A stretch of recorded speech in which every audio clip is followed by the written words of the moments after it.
올해의 마지막 달 12월 라디오 서울과 함께 편안하고 따뜻하게 마무리하시길 바랍니다. 강혜신의 오늘의 미국.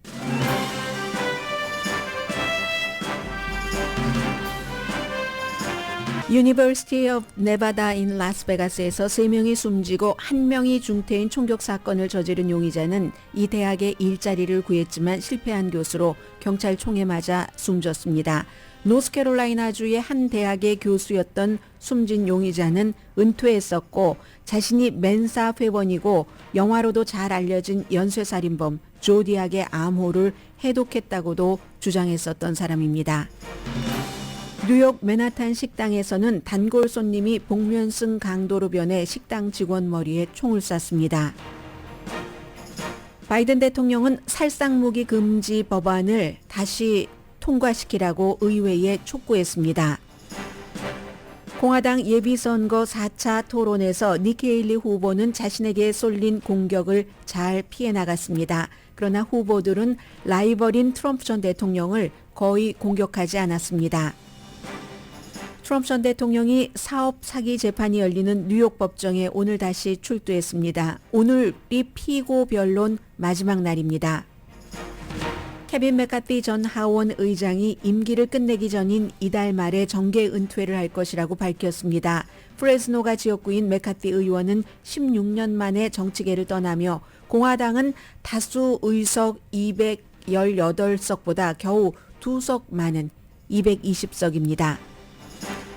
식당 근무자들의 임금 인상 황금 시대는 끝났다고 악시오드가 보도했습니다. 임금 상승률이 팬데믹 이전보다 줄어들고 있지만 지역에 따른 차이는 있습니다.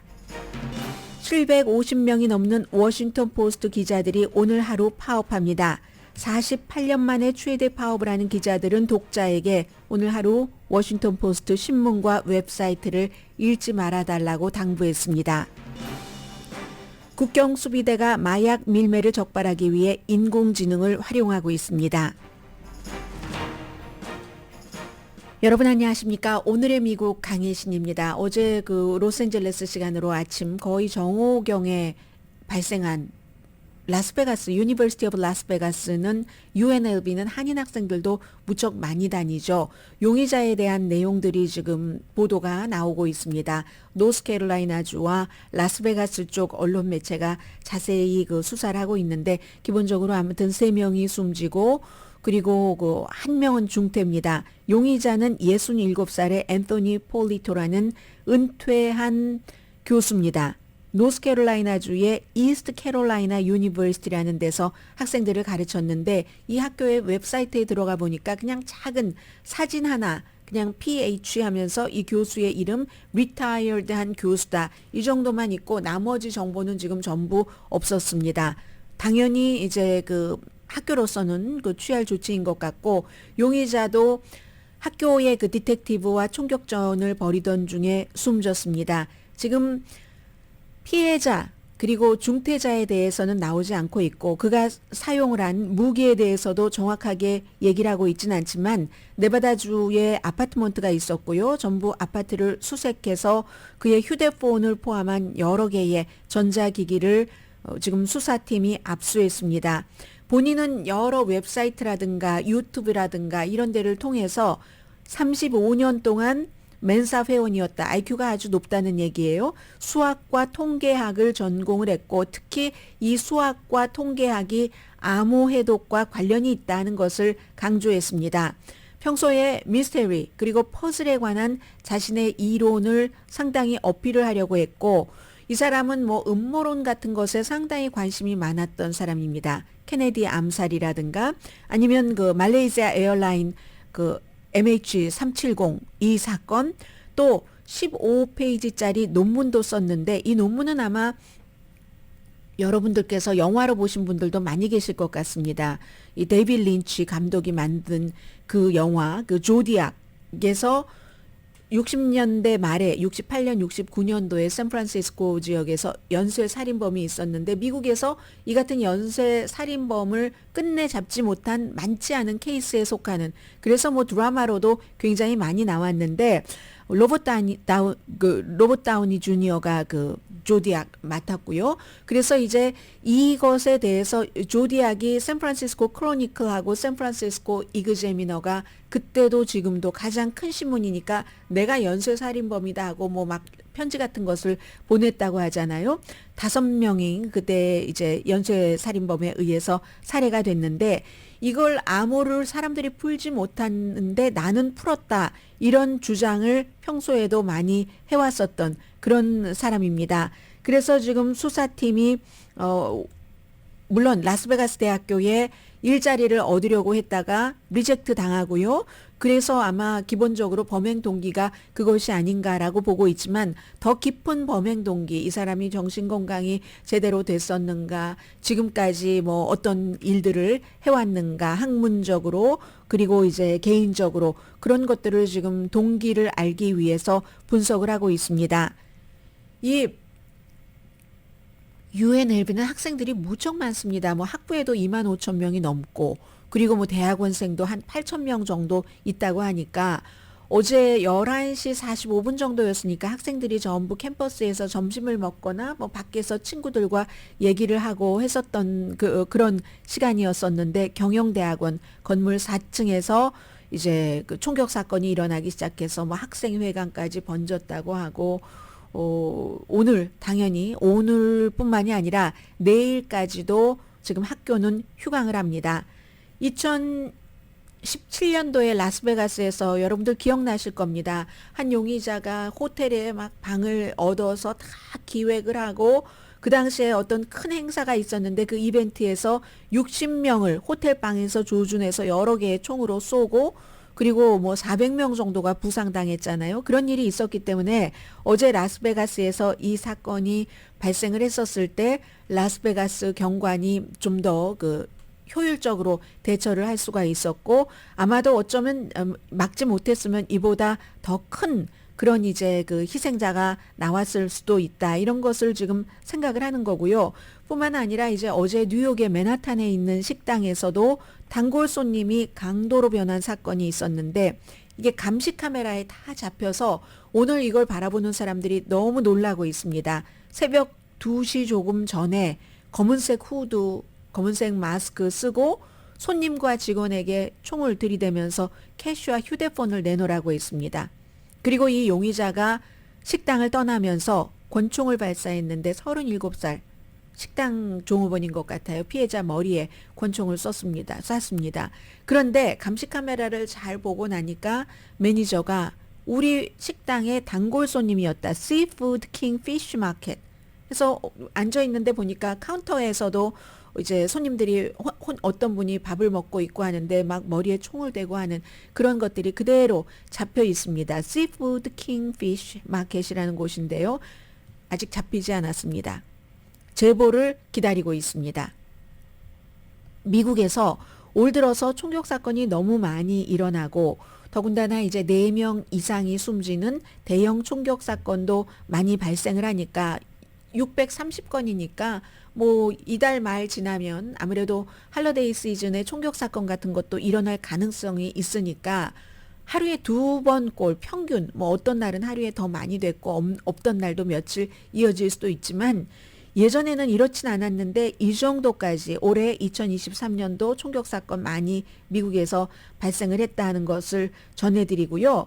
그러니까 이제 어제가 또 어떤 날이었냐면은 연방 의회에서 민주당이 총기 규제법을 살상 무기를 금지하는 것이요. 그리고 신원 조회를 좀 철저하게 통일된 신원 조회를 하자 하는 안을 내놨습니다. 상원의 공화당이 이걸 킬해버렸죠. 블럭해버렸습니다. 어제가 바로 그런 날이고 그리고 뭐 텍사스에서도 뭐 부모님도 살해된 채 발견이 됐는데 여기저기서 많은 사람을 살해하고 다닌 34살의 용의자 총격 사건도 있었잖아요. 지금 드러난 것만 이 정도이고 미국에서 뭐 많은 뭐 이스라엘 하마스 뭐 또 대선 이런 이슈들이 있지만 경제 문제도 마찬가지로 이렇게 총격 사건도 끊이질 않고 있습니다. 그러니까 바이든 대통령이 공화당에 총 이 정도 되면은 살상 무기는 규제를 하는 것이 맞다라고 요청을 하고 있지만 정상이 아니다. 정상이 아닌 상황을 어떻게 더 이상 놔둘 수가 있겠는가. 어스틴, 샌안토니오, 라스베가스 이런 커뮤니티에서 점점 많은 총격 사건으로 수많은 사람들이 가족과 사랑하는 사람을 잃게 되고 그리고 이제 총격으로 모든 것이 파괴가 되잖아요.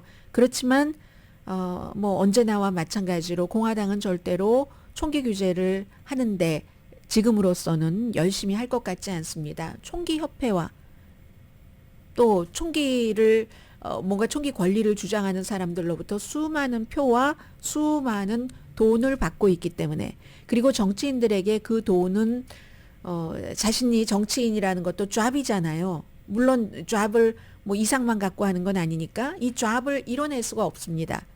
또 지역에 따라서는 총이 전통적으로 뭐 사냥이라든가 또 뭐 어떠한 그 취미 이런 것이 되는 그런 지역에 따른 특수성도 있고 해서 도저히 총기 규제에 대해서 찬성표를 던질 수 없는 그런 의원들도 또 시골 지역에 공화당 의원들이 많기 때문에 충분히 그 부분도 있지만 그러나 모든 총을 금지하자는 게 아니라 살상무기를 전쟁터에서 적을 죽이는 데 쓰는 살상무기를 금지하자 하는 이 정도도 미국에서는 지금 되지 않는 겁니다. 그러니까 다른 나라에선 좀 이상하게 쳐다보고는 있는데 이것도 지금 바이든 대통령이 의회에 요청은 했지만 메아리로 백악관으로 돌아갈 것처럼 보입니다.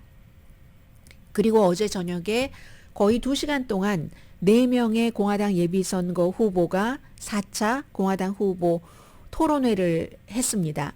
비벡 라마스와미, 크리스 크리스티 전 뉴저지 주지사, 라마스와미는 기업가고요. 38살에 또 크리스 크리스티 전 뉴저지 주지사 한때 트럼프와 굉장히 가까웠지만 멀어진 남자. 그리고 니키 헤일리 요즘 떠오르는 거의 지금 상승세고 론 디센티스가 머물러 있거나 내려가기 때문에 이 니키 헤일리를 주목하고 있잖아요. 네 사람이 토론을 했는데 이것도 길게 전해드릴 필요 없다고 생각이 됩니다. 우선 니키 헤일리와 론 디센티스가 1위와 2위이기 때문에 서로 떨어뜨려야지 되니까 뭐 중국이라든가 성전환자의 의료 문제라든가 이민 이런 이슈로 두 사람이 기본적으로 충돌을 했고요. 그리고 비벡 라마스와미와 론 디센티스가 팀을 이뤄서 니키 헤일리를 비난을 했습니다. 특히 이제 왜 기업으로부터 기부를 받는가? 기업으로부터 기부 많이 받는데요, 정치인들이.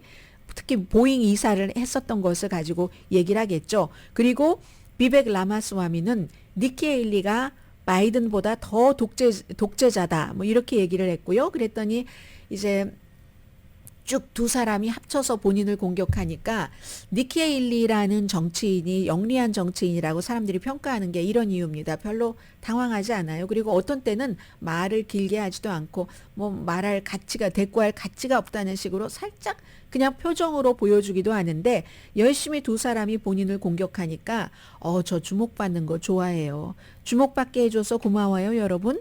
이런 식으로 그냥 답변을 하고 맙니다. 그리고 또 어떤 때는 질투하시네요. 지금 저를 뭐 이런 식으로요.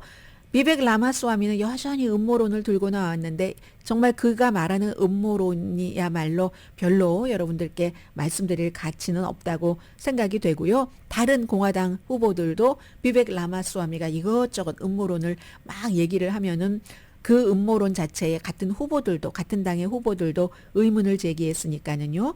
그런데 이제 한 가지는 트럼프 전 대통령에 대한 비난은 이제 거의 피했다는 거죠. 1, 2, 3차 토론회 때와 똑같이 아직은 그러니까 니키 헤일리도 론 디센티스를 확실히 물리쳐야지 된다 이렇게 보고 있는 것 같고 열심히 크리스 크리스티 전 주지사만 트럼프 전 대통령을 비난을 했습니다. 그는 처음에 출마할 때부터도 본인이 뭐 꼭 대통령이 되겠다는 것보다도 트럼프를 막기 위해서 출마했다라고 얘기를 했고 지금 지지율이 제일 낮으니까 이번이 마지막일 수도 있습니다. 그래서인지도 모르지만 어쨌든 특히 론 디센티스를 향해서 트럼프를 왜 비난하지 않느냐 하니까 론 디센티스가 뭐 아버지 때 나이를 얘기를 하면서 이게 또 뭐 나이가 많은 것은 사실이지 이런 비슷하게 얘기를 하고 얼버무리니까 그러니까 크리스 크리스티가 이번 예비선거에서 공화당의 예비선거에서 도널드 트럼프만큼 중요한 이슈가 어디 있겠는가. 이 사람은 자신에게 동의하지 않는 사람에게 정확한 아주 그 확실한 보복을 하기 위해서 지금 대통령에 출마하고 있는데 그러한 사람을 비난할 수 있는 용기조차도 없다. 여러분들은 이게 지금 내가 나와 같이 토론을 하고 있는 3명의 공화당 정치인에게 갖는 감정이다. 뭐 이런 식으로 얘기를 했습니다. Is the problem with my 3 colleagues. They're afraid to offend. And See, let me tell I you wanna- something. I wanna If you're say this, 'cause afraid, Hold on, Mr. if you're afraid to 네, 이 라마스와미가 뭐라고 얘기하려고 하니까 사회자가 제지를 하죠. 트럼프를 공격할 용기가 없는 3명의 나의 그 동료들에 대해서 정말 그 문제를 느낀다면서 트럼프를 비난을 할 수 있는 아주 간단하다고 얘기를 했습니다. 대통령직에 적합한가, 대통령직에 적합하지 않는가. 여기에 대해서도 정확하게 말을 할 수 있는 용기가 없다면 어떻게 시진핑과 마주 앉고 뭐 아나토이알라와 마주 앉고 푸틴과 마주 앉아서 미국의 정책을 이끌어 나갈 수 있겠는가 하는 게 크리스 크리스티 전 뉴저지 주지사의 offend 주장이었습니다. Donald Trump, then what are you going to do when you sit across from President Xi, you sit across from the Ayatollah, you sit across from Putin? 네, 그렇게 얘기를 했고요. 그리고 나서 이제 토론이 2시간 정도나 뭐 여러 가지 이슈를 많이 얘기는 했어요. 그리고 나서 이제 물어봤습니다. 사람들에게 기자가. 어떻게 이 토론을 봤느냐 했더니 뭐 토론을 처음 본 어떤 여성분이래요. 재밌게 봤고 열심히 싸우는 것 보기는 봤는데 역시 오늘까지도 지금까지도 승리자는 트럼프다라고 트럼프 지지자가 얘기를 했습니다. And Trump is still the winner. Trump is still the winner. Why? I like the policies. I like my retirement fund, build the border, drill baby drill. 네, 트럼프가 still winner다 하니까 왜냐고 물어보잖아요. 트럼프의 정책이 좋다. 뭐라고 얘기했죠? 은퇴연금, 나의 은퇴연금, 국경에 이제 벽삭화하는 것, 그리고 오일 시추하는 것, 이런 모든 것들이 트럼프가 대통령이 되면 미국을 밝은 미래로 이끌어 나갈 것이다. 이게 이제 트럼프 전 대통령의 지지자들이 트럼프가 아닌 나머지 4명의 토론을 보고 나서 한 얘기입니다.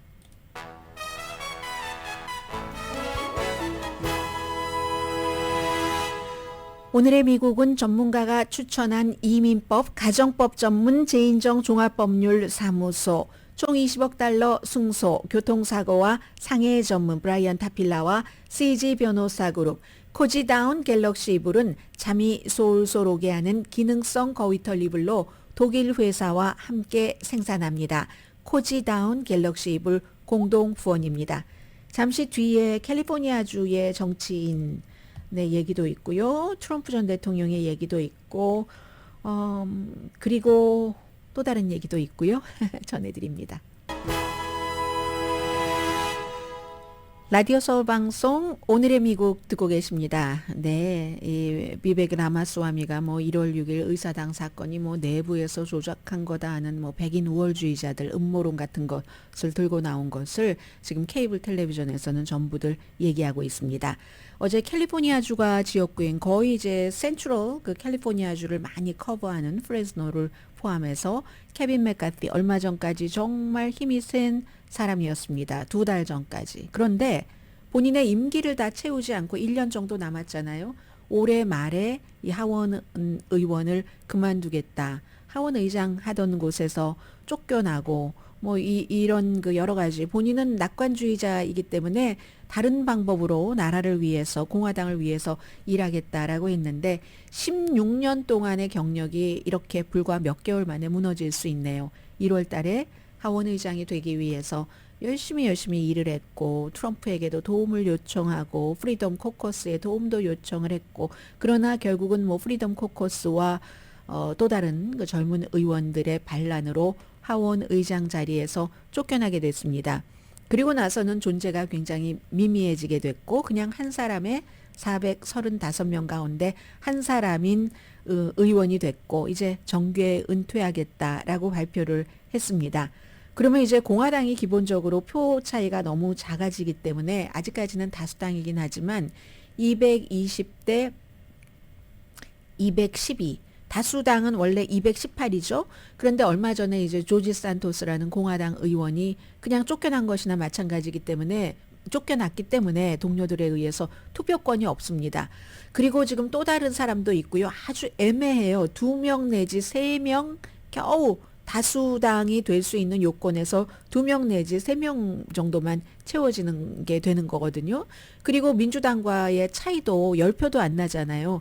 그러니까 민주당은 그래 내년 선거에서 우리가 하원 다시 다수당에 가나? 그리고 그전에도 뭐 이런 여러 가지를 볼 수 있습니다. 케빈 맥카티는 이제 게빈 뉴섬 주지사가 특별 선거를 치를 그럴 그 날짜를 정해야지 되는데 참 9개월 만에 쫓겨나게 되네요. 1월 달에 15번 투표에서 하원 의장 되더니 소방관의 아들이었잖아요. 소방관의 아들이었는데 원래 의회에서 가서 인턴 좀 하려고 했는데 인턴으로 안 받아줬답니다. 그래서 그래? 나를 인턴으로 안 받아주면 내가 뭐 하원 의원 하면 되지 뭐. 거기부터 출발을 해서 하원 의원을 했었다는 거고 2015년도에도 본인은 하원 의장을 하고 싶었지만 안 됐었습니다. 그때도 안 돼서 폴 라이언이 됐죠. 이 존 베이너라는 울보 베이너가 티파리 때문에 티파리하고 프리덤 코커스 때문에 내가 하원 의장을 못 해먹겠어 하고 사임을 하고 나서 그 뒤에 폴 라이언이라는 아주 젊은 사람이 하원 의장을 하다 이 사람도 나 이거 못하겠어 하고 물러나서 그제서야 이제 그 어렵게 케빈 맥카티가 그 자리를 차지할 수가 있었죠. 1월 6일 의사당 사건이 일어났었을 때는 많은 공화당 상원 의원들이 속으로 생각했던 것처럼 케빈 맥카티도 트럼프 전 대통령이 책임이 있다라고 말을 했다가 분위기 보고는 몇 주일 만에 싹 말할라고로 가서 싹싹 빌고 이제 트럼프 옹호하는데 아주 전심전력을 지난 몇 년 동안 다 했습니다. 그 결과가 결국은 이렇게 되네요. 본인이 더 이상은 정치인을 하지 않겠다고 사임하고 말았는데 그런데 이제 이 지역은요 어차피 빨간 지역입니다. 많은 분들께서 캘리포니아주 어디 가면은 전부 트럼프 지지라고 하는데요. 그거는 이제 어디나 마찬가지입니다. 캘리포니아가 됐건 또 다른 주가 됐건 시골은 있잖아요. 거의 모든 주에 미국에 시골이 있는데 시골 쪽으로 가면은 전부 트럼프 공화당 팻말이고 도시 쪽으로 오면은 또 전부 민주당 팻말이고 그렇게 되는 게 기본이고 캘리포니아 주에서도 이렇게 시골 쪽 뭐 중가주 이런 데는 전부 레드 미국에서 가장 진보적인 캘리포니아 주인데도 프레즈노 같은 농촌 지역이 가장 보수적인 성향을 나타냅니다. 그러니까 여기선 지금 민주당도 공화당도 아침에 제가 들어오기 전에 보니까 벌써 6-7명이 그 자리 내가 하원 의원 되겠어 하고 출마한다고 선언을 하고 있던데 누가 되더라도 공화당이 되지 않을까 특별한 일이 없다면 그렇게 보여집니다. 그건 그렇지만 또 하나 어제 페이트릭 맥켄리라고 이번에 마이크 존슨이 하원 의장 되기 전에 임시로 하원 의장 했었던 사람 있죠? 이게 이제 이 케빈 맥카티와 서로 아주 절친해서 케빈 맥카티가 그 사람을 추천을 해서 하원 의장 뽑을 때까지 대행을 했었잖아요. 그 사람도 그러나 케빈 맥카티와는 달리 임기는 채우고 나는 재선에는 나가지 않겠다. 그 나비 넥타이 메고 다니는 페이트릭 맥켄리 연방 하원 의원이요. 그렇게 얘기를 했습니다. 지금 다 공화당인 거예요. 조지 산토스 말하자면 동료들에 의해서 해고된 사람 공화당, 케빈 맥카티 공화당, 뭐 또 페이트릭 맥켄리도 공화당. 그런데요. 민주당에서도 공화당에서도 지금 나 다시 선거에 안 나가겠어 하는 사람이 수십 명입니다. 더 이상은 원래 정치인을 할 때 직업이기도 하지만 그 직업으로 돈을 벌어서 생활해야 되는 것도 있지만 이왕 돈 벌어서 생활도 하고 하는 직업인이라면 뭐 세상을 바꿀 수도 있는 이런 꿈이 누구는 몇 %냐의 차이지 다 있지 않았겠어요. 그런데 지금 그것을 이룰 수가 없다고 낙담하고 좌절하면서 의회를 떠나는 사람들이 많습니다. 특히 하원의 경우 피곤하잖아요. 선거 끝나서 당선됐습니다 하면 또 돈 주세요.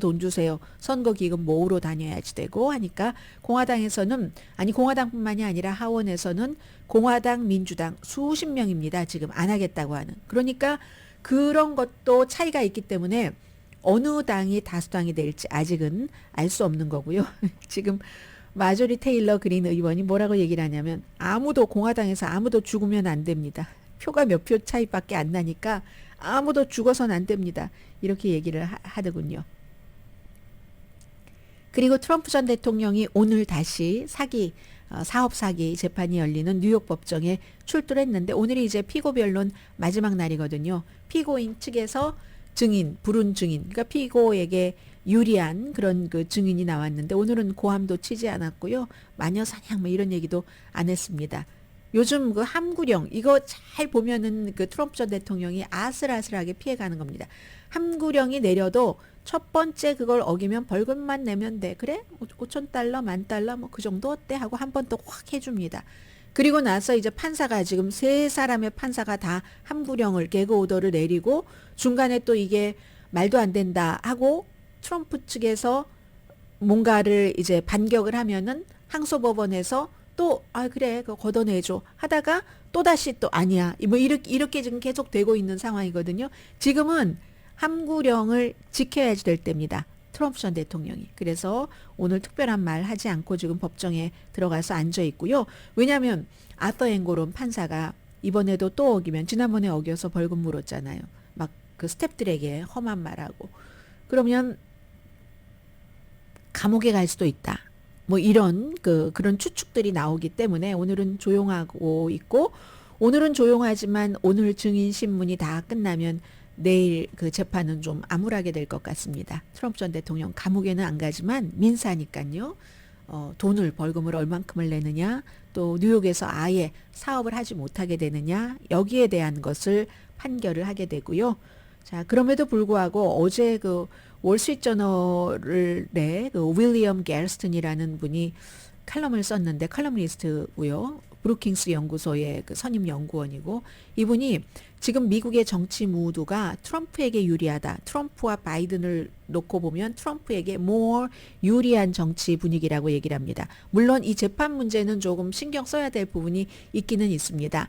그런데 항상 선거가 치러질 때 무드가 있어서 존 F 케네디 때는 좀 사람들이 2차 대전도 겪고 대공황도 겪고 나이 드신 분들은 그래서 그 시절이 좋았어라고 생각을 하고 있는데 또 젊은 사람들은 너무 정체된 것 같고 하니까 새로운 변화 같은 것을 이제 그 미국 사람들의 새로운 제네레이션, 뉴 제네레이션 해서 좀 올드처럼 보이는 왜냐하면 아이젠하워 때의 그 여러 가지 안정 같은 것도 좋았지만 아이젠하워의 부통령을 닉슨이 2번을 했죠. 그러니까 그것보다는 새로움으로 가자 해서 됐고 그리고 로널드 레이건 같은 경우는 또 그 반대로 재선 캠페인 할 때 지난 4년 이렇게 좋았는데 왜 바꿔야지 되지? 해서 됐고 이런 여러 가지 그때마다 분위기가 있는데 그 분위기를 잘 읽는 후보가 승리를 하는데 지금 미국 사람들 분위기는 미국에 대해서 좋게 느끼지 않는다는 거죠. 인플레이션도 그렇고 뭐 외교적인 문제도 그렇고 뭔가 불안할 때는 사람들이 좀 터프한 지도자를 원하는데 바이든 대통령이 터프하다고 생각하는 사람은 40%도 안 됩니다. 트럼프 전 대통령이 터프하다고 생각하는 사람은 55% 정도는 되거든요. 같은 조사에서. 그러면 이런 때는 그 자체로는 전국적인 무드로는 트럼프 전 대통령이 굉장히 유리하다고 그 칼럼니스트는 썼는데 그런데 중요한 건 지금 무당파가 트럼프의 터프 자체는 트럼프가 더 터프해. 그런데 저 터프함으로 독재자적인 기질로 갈 것인가 아니면 국가를 안정된 곳으로 이끌 것인가 이게 이제 유권자가 판단할 몫이지만 분위기 자체는 트럼프에게 유리하다. 지금 그렇게 돼 있고요. 그러나 이제 또 하나 트럼프에게 좀 약점이 되는 것은 1월 이제 아이오와 코커스가 있고 1월 23일이 뉴햄프셔의 예비선거가 있고 그리고 이제 3월이 되면은 캘리포니아주를 포함을 해서 슈퍼 투스데이 아주 큰 주 선거인단도 많고 하는 이런 주에서 선거를 치르잖아요. 근데 그때부터 트럼프 전 대통령 재판이 계속되는 겁니다. 물론 예비선거가 끝나기 전까지 재판에서 유죄다 무죄다는 안 나올 겁니다. 설령 유죄라고 판결이 나와도 트럼프 전 대통령이 끝까지 갈 것이고 사면 받고 해야 되니까 끝까지 갈 것이고 그런데 문제는 하나가 뭐가 있냐면요. 7월 달에 이제 다 그때 끝나서 전당대회에서 저희 공화당의 후보는 누굽니다. 라고 딱 선포를 하는데 여기서 중요한 건 뭐가 있냐면 트럼프 전 대통령이 재판을 몇 개를 치르면서 계속 법원을 왔다 갔다 해야지 되고 그리고 또 뭐가 있냐면은 유권자들이 마음이 바뀔 수도 있죠. 야, 점점 그 재판이 진행이 되면서 아무래도 안 되겠는데 그런 문제가 또 있습니다. 그러나 전국적으로 그 미국이라는 국가의 그 분위기 자체는 윌리엄 그 갤스턴 월스트리트저널 컬럼니스트에 따르면 바이든보다는 트럼프에게 지금 유리한 분위기다. 자, 이 정도 전해드리고요. 제가 하나 남아있는 이슈는 조금 뒤로 미루겠습니다. 잠시 뒤에 경제 뉴스부터 전해드립니다.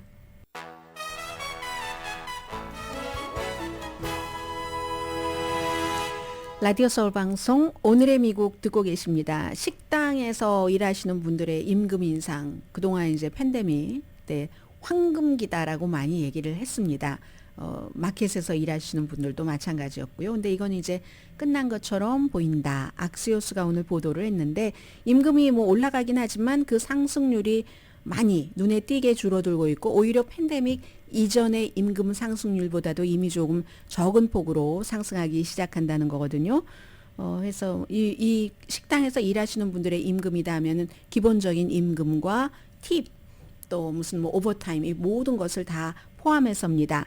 그런데 이제 팬데믹 때는 왜 그렇게 그 임금이 높았는가 하면은 뭐 마켓도 마찬가지였었지만 다 다른 그 사람들이 다른 곳으로 이직을 많이 하셨잖아요. 뭐 손님도 없었고 문도 닫고 이미 그래서 이제 약간씩 오픈하기 시작하면서 사람을 구하기가 너무 힘들어서 식당을 운영하기 힘들다라고 얘기하시는 분들 굉장히 많으셨습니다. 그러니까 당연히 없는데 사람 일 오래 하게 잘하게 뭐 손님에게도 기쁘게 하려면은 식당 측에서는 그 일하시는 분께 대우를 잘해줘야지 되잖아요. 그러저러한 일들로 지금 임금이 굉장히 많이 올랐는데 이제는 더 이상 그 정도로 절실하게 그 임금을 올릴 필요가 없는 상황. 그리고 요즘 뭐 손님들도 많이 줄어들고요.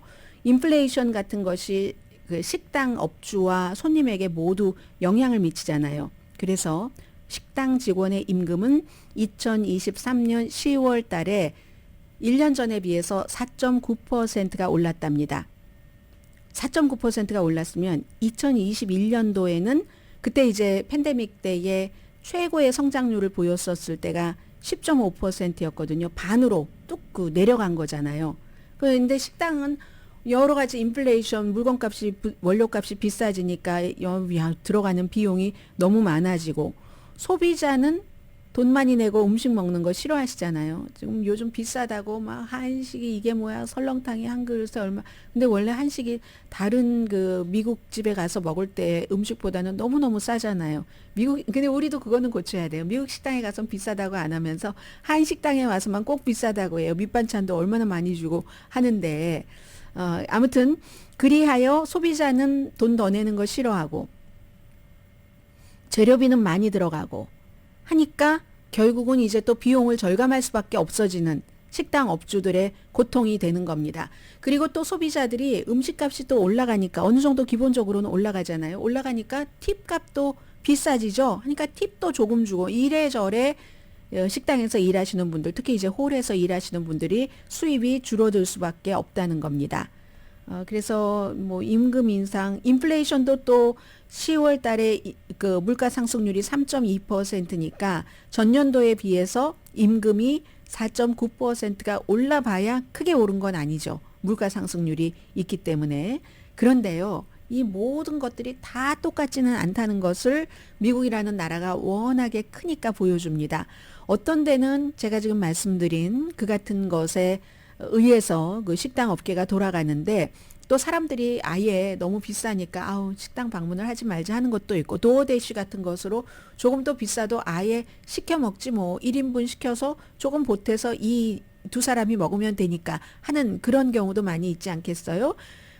그런데 2019년 1월 달 그때 이제 팬데믹 전이죠. 그때와 비교를 하면은 그 도시의 전반적으로는요, 식당이 한 100%, 그 당시에 받았던 손님이 100%다 하면은 전반적으로는 지금 72%밖에 안 올라왔답니다. 100%까지 올라간 게 아니에요.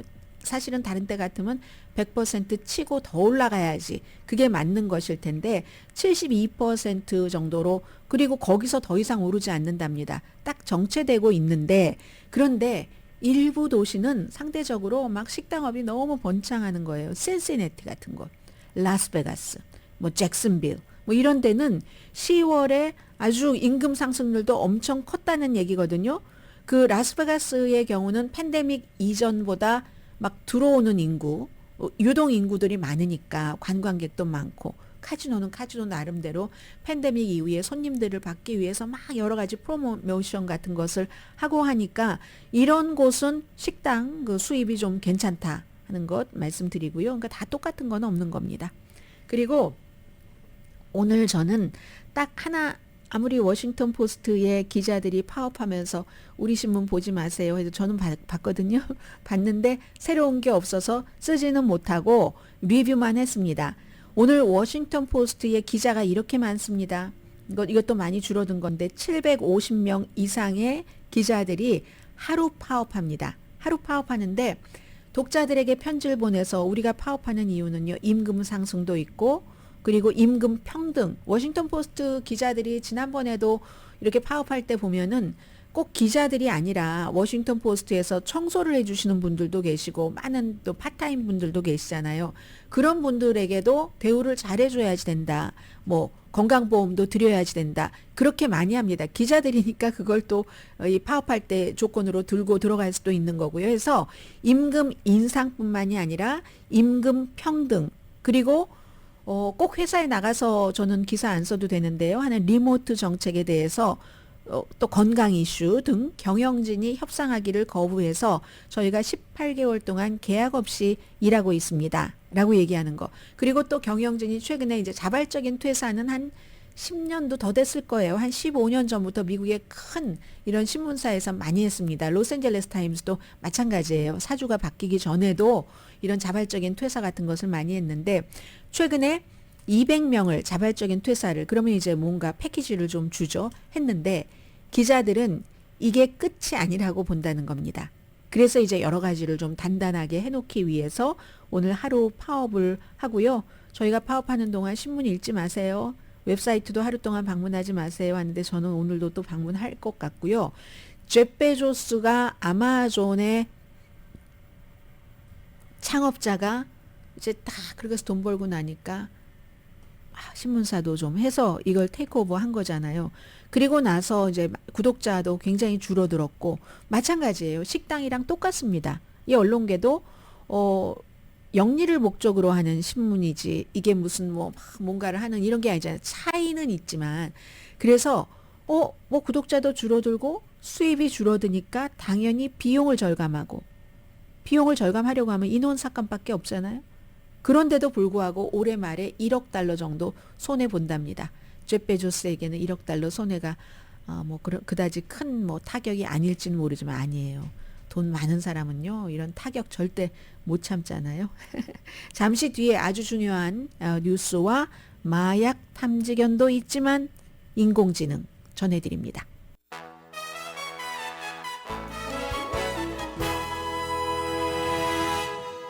라디오 서울 방송 오늘의 미국 듣고 계십니다. 마약 탐지견이 있죠. 국경에는 항상. 그래서 이제 국경 순찰대와 함께 일을 하고 있는데 이민세관국이 아주 활발하게 인공지능을 활용을 하고 있답니다. 그래서 멕시코에서 이게 펜타닐이 다 마약이 그 인조 오피오이드가 제조돼서 들어오면은 이걸 딱 잡아내기가 힘들답니다. 1년에 뭐 트럭이 8,300만 대가 있으니까 그럼 트럭을 다 일일이 조사를 해야지 되는데 워낙에 또 작잖아요. 작은 것을 참 찾아내기가 힘들다 하는데 이게 인공지능을 쓰면은 어떻게 되냐면은 멕시코에서 마약을 만들기 전에 그 화학 물질 같은 것을 추적을 한답니다. 그리고 화학 물질을 추적하는 것뿐만이 아니라 그 공급망 같은 것을 추적을 한다는 것이죠. 미국이 지금 매년 한 거의 7만 명 정도, 2021년도에는 7만 명 정도가 이 인조 오피오이드인 펜타닐로 숨졌습니다.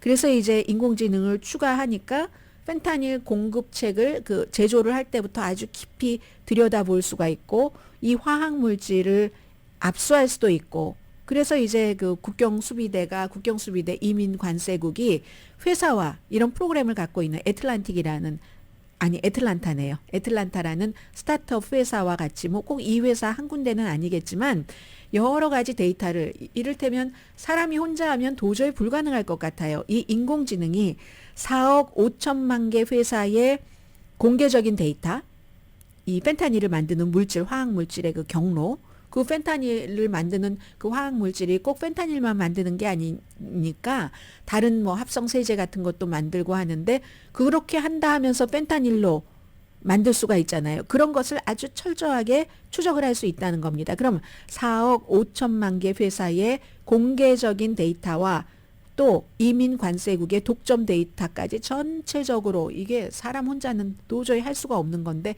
무척 성공한 작전이 되고 있답니다. 그래서 최근에 13,000파운드의 화학물질을 압수하기도 했고요.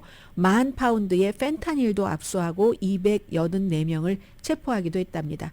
사람보다 인공지능이 잘하는 게 있고 아직까지는 사람이 인공지능보다 나은 것이 있고 심지어 인공지능에게 물어보면 그렇게 답하는 경우도 있잖아요. 저는 뭐라고 얘기를 하든가요.